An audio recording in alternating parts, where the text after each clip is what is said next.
This foot might surprise you as much as it surprised me. If you like this video, be sure to give me a like, comment, and share. And if you're not following already, be sure to hit that button too.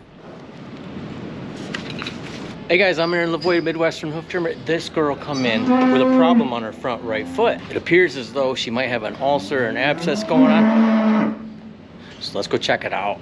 I always give a little inspection because even though I already know where the problem is, sometimes things that you didn't anticipate pop up. Now, washing it off with water would not help, as I can see just what I need to see without it. And also, water and power tools do not mix well. In a lot of days, we're trimming upward of 70 head. 70 cows times 4 feet is 280 feet. That's a lot of water and a lot of time unnecessarily used up.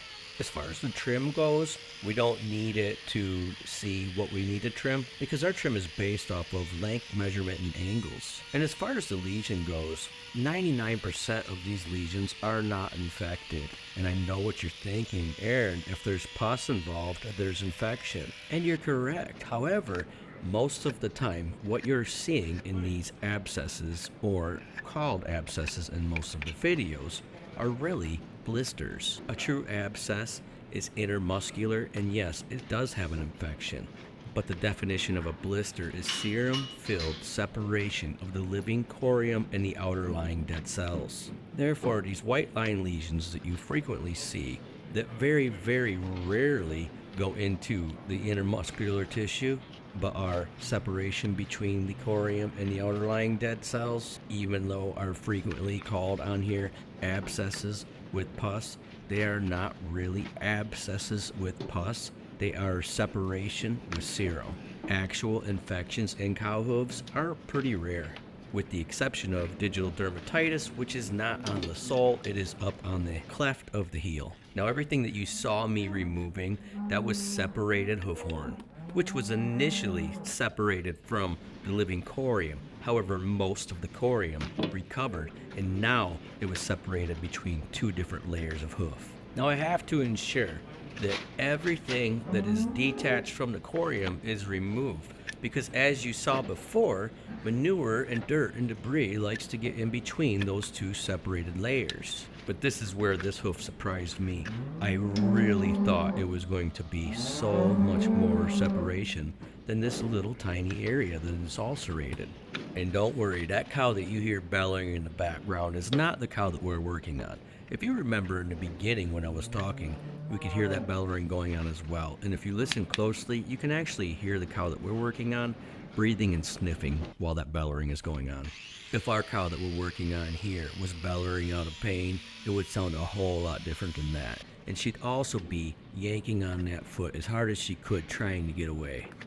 So I've got almost everything completely cleaned up. I'm just doing a little bit of final inspection again. I thought this was going to cover a lot more of the corium than it did here. But I'm glad that it was a small problem. There is still some living corium exposed, and we are going to have to wrap and block this hoof. Now, the glue that we use when we're applying the blocks usually keeps the block on for around 4 weeks, in which time the cow should be recovered, and we've probably already done a recheck on her and removed that block. But if we haven't, normally 4 weeks the lesion is recovered and we can remove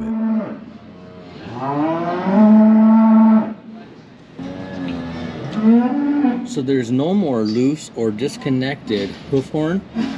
She has that tiny little ulcerated spot right there. There is no infection. That is a weight-bearing ulceration. Now that we've got everything taken care of and trimmed up to balance and elevated by applying this block, she's going to be just fine. She's not going to need any medication or anything like that. We're going to wrap it up, of course, with iodine. I prefer the iodine over the salicylic acid for this sort of lesion. So let's wrap her up and get her out of here. You all right, Mama? You'll be good, huh? Oh, yeah. I like to put gauze down before.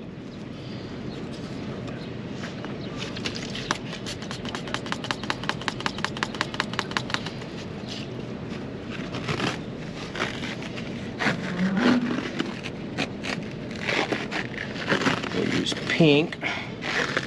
She's a lady. It's her preferred color.